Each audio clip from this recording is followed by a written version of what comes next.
Қайрат Сатыбалдыұлы мемлекетке тағыда 120 миллион доллар қайтарды. Бұл туралы сыбайлас жемқорлыққа қарсы іс-қимыл агенттігі хабарлады. Осылайша бизнесменнен былтырдан бері 370 миллион доллар алынды. Жалпы елден заңсыз шығарылған активтерді қайтару науқаны басталғалы 1 триллион теңгеге жуық қаражат қазынаға қайта құйылған. Ал енді ең қызығы сол алынған актив иелерінің тізімі қашан жарияланады? Ұрланған капиталдар қай елде көптеп жасырылған? Асылбек Тойбек тарқатады. Қымбат виллалар, зәулім үйлер, көліктер, әшекейлер, зауыттар мен компаниялар, кен орындары, қонақ үйлер мен мейрамханалар. Бұл елден заңсыз шығарылған қаражат қалынған бай манаптардың дүние мүліктері.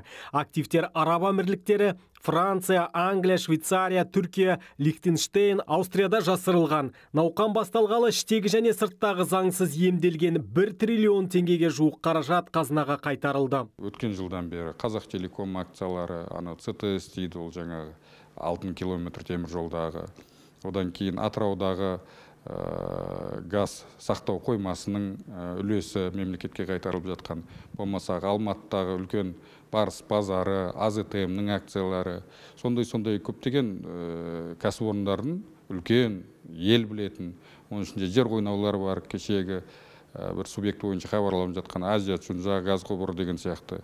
Мәжіліс депутаты Бақытжан Базарбектің айтуынша, офшорларда әлі де 45 миллиард доллар жасырулы. Бұл қомақты ақша сақталған мемлекеттермен келісімде жасалмаған. Қазір Қаржы министрлігінің тарапынан осындай барлық шетке шығарылған қаражаттар бойынша сараптама жүргізіп жатырмыз. Қазірдің өзінде 500 миллиардқа жуық мәмілелер бойынша ақпаратты біз қаржы мониторинг агенттігіне бердік. Қаншалықты бұл жерде мынау қылмыстық істің фактілері бар екен. Олар қазір сол фактілермен айналысып жатыр. Қаражаттың Қазақстанға қайтарылуы президенттің қатаң бақылауында. Арнайы заң қабылданды, комиссия құрылды, 2 ай бұрын комитет жұмысын бастады. Осы уақытқа дейін бірең-сараң азаматтардың істі болып, мүліктері тәркіленгені туралы ақпарат жарияланды. Алайда өзге алынған активтердің кімге тиесілі екені туралы толық ақпарат әлі жоқ. Бұл заңның басты мақсаты неде? Қайтарылған ақшаның келешекте алдағы уақытта әлеуметтік нысандар, экономиканың қандай да бір секторларына, кластерлеріне нақты өзінің бағыттарына бару үшін, қадағалау үшін азаматтар оның барлығын тікелей ашықтық, мөлдірлік саясатына сәйкес көріп отыру керек. Қоғам белсенділері оны байқап отыру керек, халыққа жеткізіп отыру керек. Өйткені біз бұл ақшаның мемлекеттің үлесі үшін, мемлекеттің дамуы үшін келіп жатқан ақшадан болғаннан кейін, оның негізгі жаңағы тетіктерін біз көруіміз керек. Өз кезегінде құқық қорғау органдары қоғамға жария ету ерте дейді. Біріншіден, қаншалықты заңды жолмен алынғаны дәлелденуі тиіс. Екіншіден, шетелден қаржыны қайтару оп-оңай шаруа емес. Өзге мемлекеттердің билігі қажетті ақпаратты ашық бере салмайды. Ол бизнестің ішінде заңды активтерде болуы мүмкін, заңды кірістерде болуы мүмкін. Сол үлкен ауқымды көлемді ақпараттың ішінен заңсызын анықтап, мемлекетке қайтару әрине көп күш жігерді талап етеді. Бас прокуратураның қол қойған Қазақстанның атынан 70-тен астам, 30-дан астам елдермен 70-тен астам шарт бар, қол қойылған.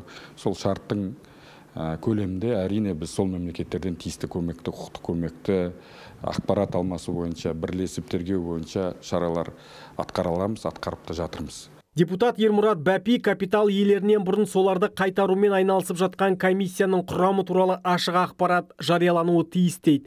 Қаражаттың қайда, қанша түсіп жатқанында майшаммен қарау керек деп отыр. Ұрланған активтерді қайтаруға деген жаңа мүмкіндік. Сол арқылы жаңа жыртығымызды жамаудың мүмкіндіктері бар. Халық осыған сенім артады. Бірақ оның қайтып жатқаны белгісіз. Оның кейін ол қайда қайтып жатқаны белгісіз. Анау активтерді қайтқан активтерді жинақтайтын арнаулы компания құрылған. Ол жауапкершілігі шектеулі серіктестік 100% үкіметтің иелігіндегі. Бірақ онда кімдер бар? Ол сол серіктестіктің басқармасында қоғам өкілдері болу керек қой. Капиталды қайтарудың екі жолы бар, ерікті және мәжбүрлі. Қаржы министрінің сөзінше, елден заңсыз шығарылып, мемлекет кірісіне қайтарылған қаражаттың бәрі ерікті түрде беріліп жатыр. Ал ондай жолмен берген азаматтар жазаға тартылмайды. Айта кетейік, келесі жылы тағы 600 миллионға жуық доллар қайтарылады деп жоспарлануда. Асылбек Тойбек, Жібек жолы.